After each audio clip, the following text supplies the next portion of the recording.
Holy domination, Batman. UConn beats Gonzaga by 28 points, 82-54. My goodness. They outscored the Zags 43-22 in the second half. Look, it was a 7-point game at halftime, and they just blow the doors off of Gonzaga. And you can sit here and go, well, Gonzaga played a really emotional game against UCLA.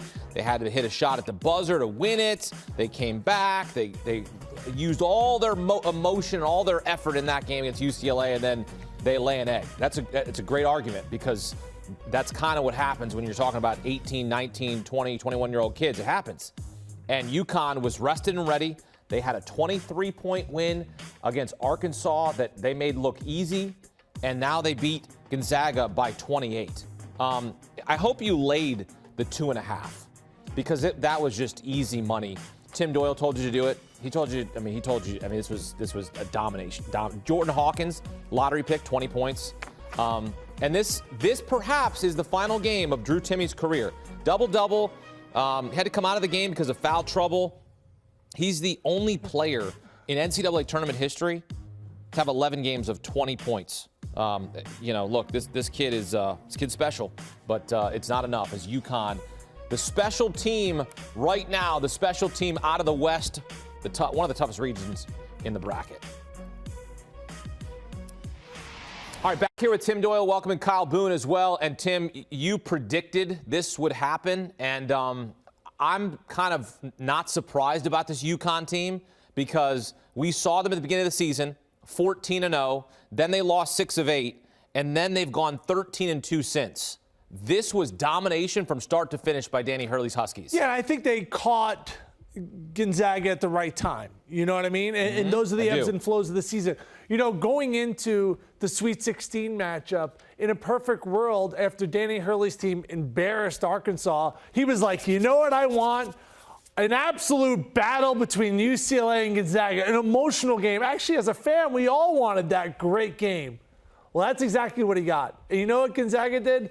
They left their game against UCLA. And before this game even tipped off, I was all over UConn. All over. Baby, all over them. Why? Because this is the best team left in the tournament. And when Hawkins is making perimeter shots, Kyle, Hakeem, this team cannot be beaten by anybody. No. So right now, length, athleticism, they were able to rotate different guys on Timmy. And let's just call it what it was. Gonzaga could not make a shot.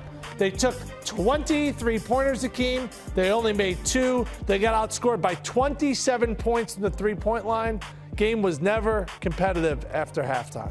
No, and look, as you take a look here, they have won all 4 of their games by 15-plus points. They win this one by 28. And look, they're the 7th team since the tournament expanded to win every game by 15-plus points, entering the Final Four. But as you see, only 2 of the previous 6 won the title, and UConn was one of them in 2004 with Jim Calhoun, Ben Gordon, and Emeka Okafor. That team was awesome. Kyle, how about Jordan Hawkins? Because this is a guy that's a lottery pick, certainly doing his job on a night where UConn just dominates. Yeah, he did, Hakeem. This is kind of the story of UConn, right? They have so many different weapons, so many different guys that they can throw at you on any given night. It's been Adama Sanogo for the most part during this NCAA tournament run. Jordan Hawkins has been fantastic. They have so many different role players who can step up and make plays. Hawkins was big tonight. Hit some big shots. He's able to kind of create on the perimeter, and I think gives them a dimension as a creator on offense that really unlocks a lot of these weapons for this UConn team. Not surprising. Like, if you look at what UConn has done this season, UConn opened the season 14-0. They ended up losing 6 of their next 8 games. But to start the season, there was a stretch, Hakeem, where UConn looked like the #1 team in college basketball. They didn't play like that the entire season. They didn't play consistently. But we're seeing this NCAA tournament, the good UConn, the great UConn, and what they can do when this team and when all of its pieces are kind of firing on all cylinders. I think this is the best team still standing in the NCAA tournament. And I think right now, Vegas odds are reflecting that accordingly. They are the betting favorite to win it all. I think that's right. Yeah, they are the favorite to win it all. And the last 2 times they made the Final Four, they won the national title, 2011, 2014. You only had to lay 2.5 with UConn. And someone here saw that coming a mile away. You could have laid 20 if you wanted, alternate line maybe. Take a listen. I love UConn. They've been by far, I repeat, they've been by far the best team in the tournament. They've defended, they've shown athleticism, they've taken care of the basketball, they've played some real competition. Iona was like a really solid, they embarrassed them, okay? St. Mary's, great defense, game was not close in the second half, and then Arkansas, the game was never competitive at any point, and Arkansas has 2 guys that are going to be drafted in the top 15, and you catch Gonzaga after that game. Like, this is when you want to play them. Like, 1 day to prepare for this? Oh, I would lay 5.5 in this game. I would lay 6. Kenny, I would lay 6.5. Uh-oh. That's how much I love Speaking UConn. of getting excited. The more you bet, the more you win, Kenny White. Jump on board, please. Jump on board, please. You could have laid 27.5 if you wanted to in this game. Knowledge, that is knowledge in your mind, money in your pocket right there from you. You know what? I watched that clip back, and there was a big difference between me now and me then. This button right here. See, Kyle, when you open this up, show a little taco meat, that was a confidence play right there. I felt I was hot under the collar. I go, take one of those buttons out, Kyle. Like, I felt really good. If these 2 teams played next week, this would not be the same result. But it's all about matchups and when you catch teams. And, that was an amazing win by Gonzaga. But you could just kind of see against UCLA, when Timmy shot those free throws at the end of the game, he was cooked. And if you watched him today defensively in the first half, he legit was moving like Herman Munster when he was trying to go over and double Sonogo. And then Sonogo had 5 assists in the first half. Andre Jackson was flying all over the place. He's such a difference maker. This was a total team effort.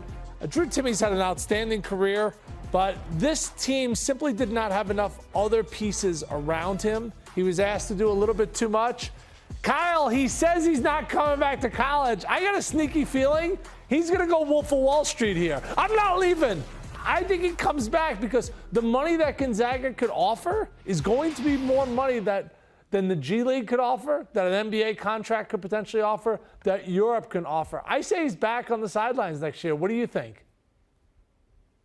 I think that's right. I mean, where's he going to go? He could go to the NBA, I guess, and be, playing in the G League, bouncing around, or go overseas. But the exposure that he's going to get at Gonzaga, the money that he's probably going to elicit from NIL deals at Gonzaga is probably more lucrative than anywhere else. So, yeah, I think he could run it back easily. He's been in college long enough that if he decided to go, would be the most surprising thing. Drew Timme played a good game today. He was a little bit off. Had 4 fouls early in this game. His 4th foul was actually with just over 17 minutes left in the game. And I thought that was kind of the stretch, kind of the turning point in this game, Hakeem, was, Drew Timme goes to the bench with 4 fouls. UConn just immediately goes on a run. They go on a 22-5 run, and it's over from there. So to me, it was a little bit of a coaching mistake from Mark Few. It's do or die. You play your guys when the cards are down, and Drew Timme was basically looking on as the game was being decided. But if this is it for Drew Timme, heck of a run. He was really good. All I see Drew Timme is, and I don't know why I'm visualizing this, but he's in like a white bathrobe in the cafeteria at Gonzaga, like with like thongs on and stuff, and they're like, there he is, he's still here, and he's still like getting the free lunch and like sneaking past the old lady. You call them thongs? They're flip-flops. Whatever you call it, I don't know. Not like thong underwear. I meant like thongs like you put on your feet. I've heard people call them they're flip-flops. They're old school. Flip-flops. Sorry.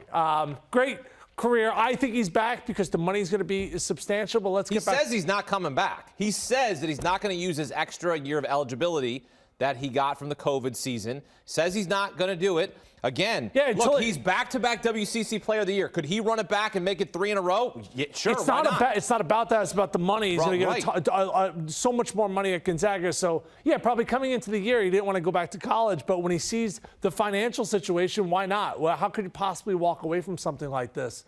Maybe he can go to Miami where they could give him some money. Now we're talking. Do you leave? That's my question. Wow, now right? I'm mind blown emoji. You pull the Brett Favre and you go to another contender. Yeah, Aaron Rodgers. Or we're waiting for that deal to get done.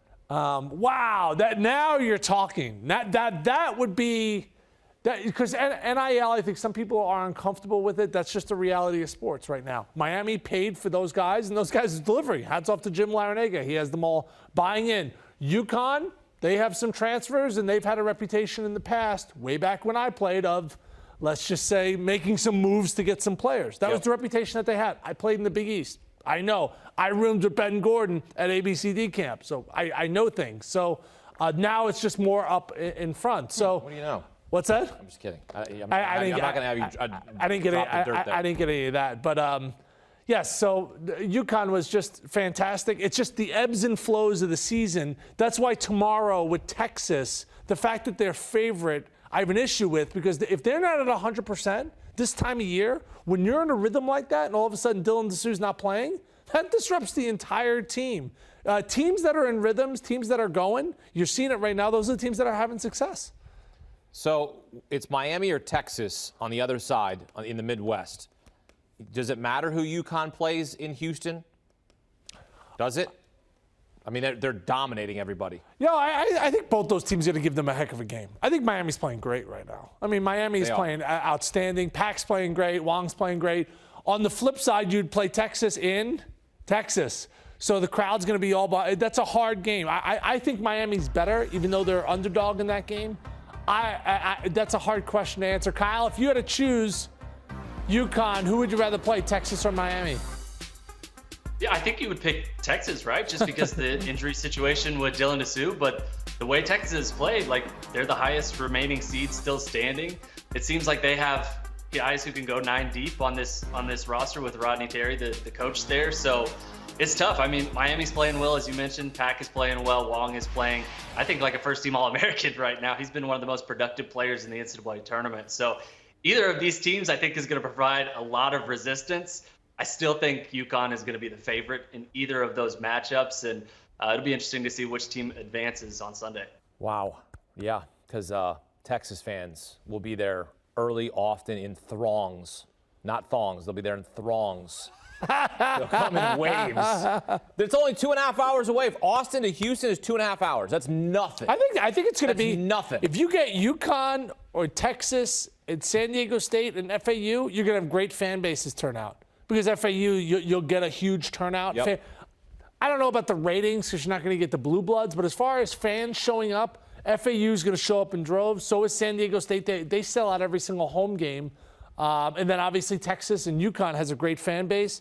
That's going to be an electric fan base atmosphere because you're going to have a lot of hungry fans there, searching for a national championship. Yeah. UConn basketball fans are arguably one of the best in the country. Absolutely. But we are going to have, one thing's for sure, we're going to have one coach win his first national championship, even though UConn has won 4 national titles in the last 2 times they got to the Final Four. They won the whole darn thing. Trying to run it back in 2023. Tim Doyle, Kyle Boone break it down for us here on CBS Sports HQ as you take a look at the Huskies' journey to Houston. They started the season 14-0. Then they lost 6 of 8. And Danny Hurley is like, all right, we got to get back on track, boys. We got to get going. Their last 15 games, 13-2. That includes the NCAA tournament run here with wins by 15-plus points. The only 2 losses during this stretch, Creighton, who's still alive in this tournament, and Marquette, who's not still alive in the tournament. They got knocked out by Michigan State. But the Huskies headed to Houston as the favorite to cut down the nets. Giddy up. Do you want a sports network that delivers everything that matters about the game? The highlights, the picks, the instant analysis, no yelling, no fake debates, no politics. Hit the subscribe button and never miss a moment.